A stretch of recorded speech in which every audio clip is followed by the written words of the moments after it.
결혼한 지 1년 반 정도 된 신혼부부입니다. 저는 29살, 남편은 32살이고 결혼 당시 양가에서 지원받을 수준이 아니었기에 저희 힘으로 결혼했습니다. 냉정히 따지자면 남편이 6, 제가 4 정도 부담했었네요. 친정과 시댁 두 집 다 재산이라고는 지금 사시는 집이 전부이신 분들이라 따로 지원받기가 힘들었기에 우리 힘으로 시작하자 했던 거였죠. 결혼 당시 식대는 축의금으로 대처했고 식장비와 신혼 가전, 혼수를 사는데 1,500 정도 썼던 것 같습니다. 축의금은 어차피 부모님 손님이 80%라 식대를 제외하고는 양가 부모님께 그대로 돌려드렸고요. 신혼집은 당시에 전세난도 심했고 수준에 딱 5천 정도가 남다 보니 1.5룸 복층형 오피스텔에서 보증금 4천에 월세 50을 주고 시작했습니다. 신축 오피스텔이라 웬만한 가전이 옵션으로 되어 있었기에 부담이 덜했고 남편 차 주차 문제며 역세권이라 제가 출퇴근하기에도 부담이 없어서 그렇게 시작한 거였습니다. 2년 계약 기간이었기에 현재는 월세 계약이 6개월 정도 남은 상황이고 계약 만기까지 2천은 더 모을 수 있는 상황이었습니다. 그래서 최근 저희가 사는 집주인분께 대출을 껴서 전세로 전환 가능하냐고 물어봤었죠.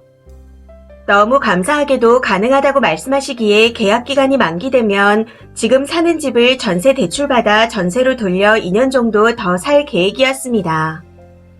남편과 이야기를 해본 결과 아직 아이 계획도 없었기에 전세로 2년 더 살다가 돈을 모아 여유가 생기면 그때 이사하기로 했었고요. 그런데 문제는 최근 시부모님이 합가를 하자고 갑작스럽게 제안을 해오셨다는 겁니다. 시부모님의 유일한 재산이 지금 살고 있는 아파트입니다. 그런데 그걸 매매하면 3억 중반이라고 하시더라고요.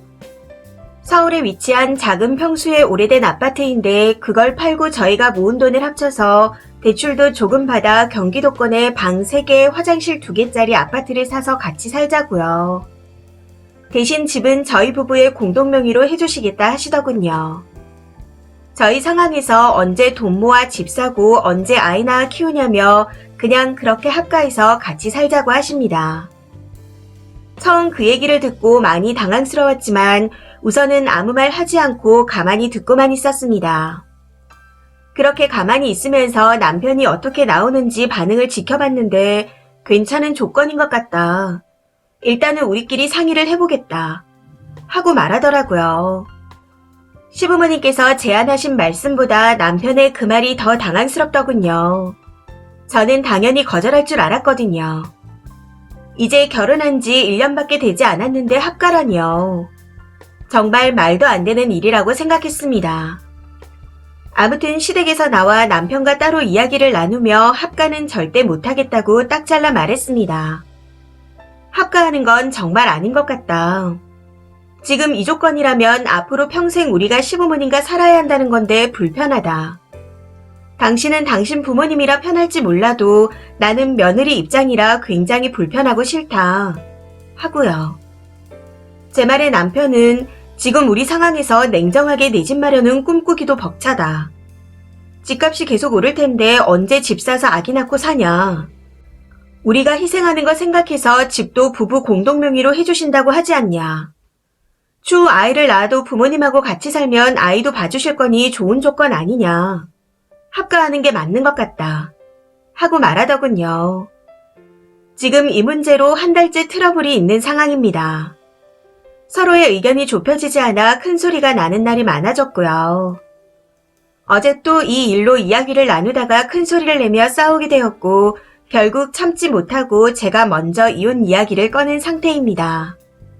난 절대 합가는 못한다.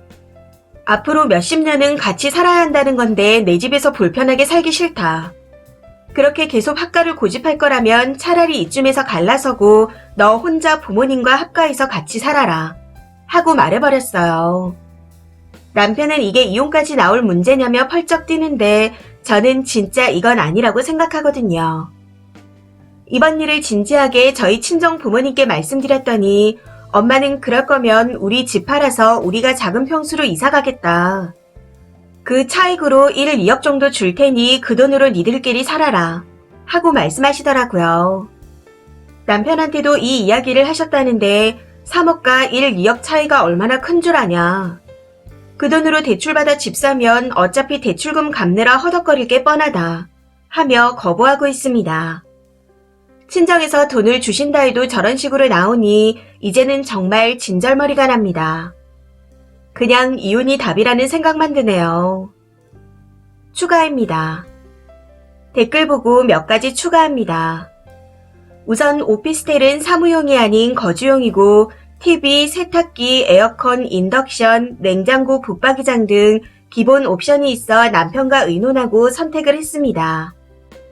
빌라도 물론 고민했었지만 1가구 1주차가 가능한 집이 없었고 옵션도 부족하더라고요.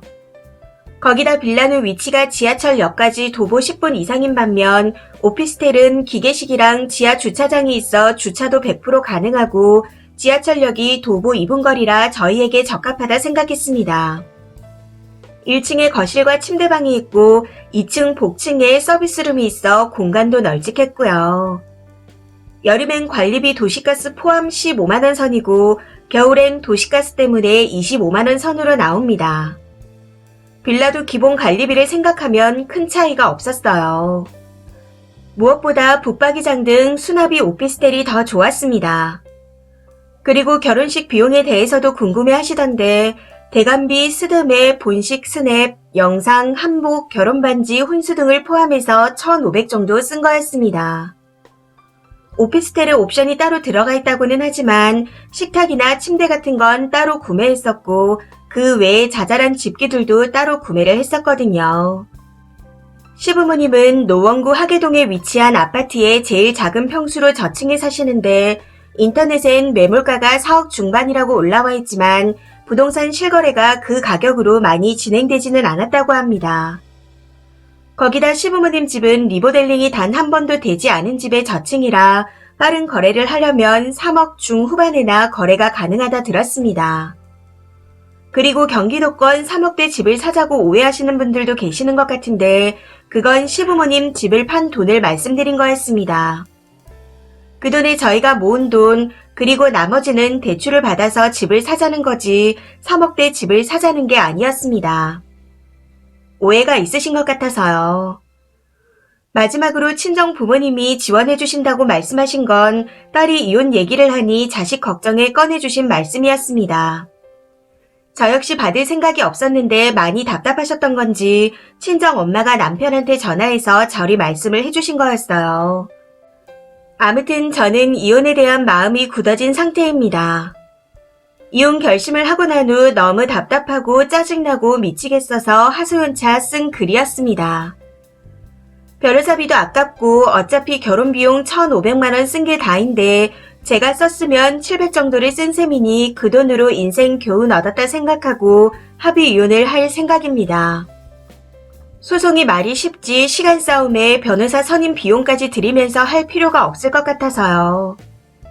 그리고 무엇보다 실질적인 결혼 기간이 짧아서 위자료를 받아도 큰 의미가 없다는 걸 알게 되었거든요. 아무튼 저는 시댁과 남편이 어찌 나오던지 간에 꼭 이혼을 진행할 겁니다. 마지막으로 저만큼이나 제 마음에 공감해주시고 화내주시고 욕해주셔서 정말 감사드립니다. 덕분에 속이 좀 풀리는 것 같네요. 정말 감사합니다. 댓글입니다. 첫 번째, 경험자의 이야기를 해드리자면 결혼생활 11년하고 그냥 결론은 이혼이었습니다. 학가는 시부모가 돈 많고 시간 많은 사람들이어야 가능한 겁니다. 그게 아니라면 남편도 애도 시어머니 거예요. 님은 그냥 돈 버는 기계일 뿐인 거죠. 그 집에 시부모가 같이 사는데 안방을 누가 쓸 것 같아요? 경기도권 37평 아파트에서 대여섯 명이 같이 살아보세요. 숨이 꽉 막힙니다. 퇴근 후에 모든 집안일은 님의 몫일 테고 아무리 행실을 잘하고 다녀도 시부모 눈치를 보게 됩니다. 근데 남편이요. 자기 식구들하고 살아서 너무 편하고 밖에서 하고 다니고 싶은 거 다 하고 다닐 겁니다. 고민하지 말고 이혼하세요. 그냥 새 남자 만나서 다시 시작하세요. 아직 늦지 않았습니다. 두 번째, 애 없을 때 갈라서세요. 이혼 종용하고 싶진 않은데 저렇게 합치면 시부모 수발도 수발인데 생활비는 님이랑 남의 편이 다 되고 부가적인 돈도 줄줄 셀 겁니다. 절대로 돈을 모을 수가 없어요. 세 번째, 설마 이혼하겠어? 이런 마음으로 밀어붙이는 겁니다. 남편도 애초에 한통속이에요. 빨리 빠져나오시길. 한 가지 말씀드리자면 진짜로 이혼하겠다는 걸 아는 순간 갑자기 저 자세로 나올 겁니다. 알았다. 니들끼리 잘 살아라. 하며 태도를 돌변할걸요. 그런데 문제는 애 낳으면 또 돌변할 사람이라는 거죠. 애도 낳았는데 설마 이혼하겠어? 이러면서 또 지랄을 할 겁니다. 지금 갈라서는 게 행운이라 생각하시고 빨리 끝내세요. 네 번째, 무조건 이혼하셔야 합니다.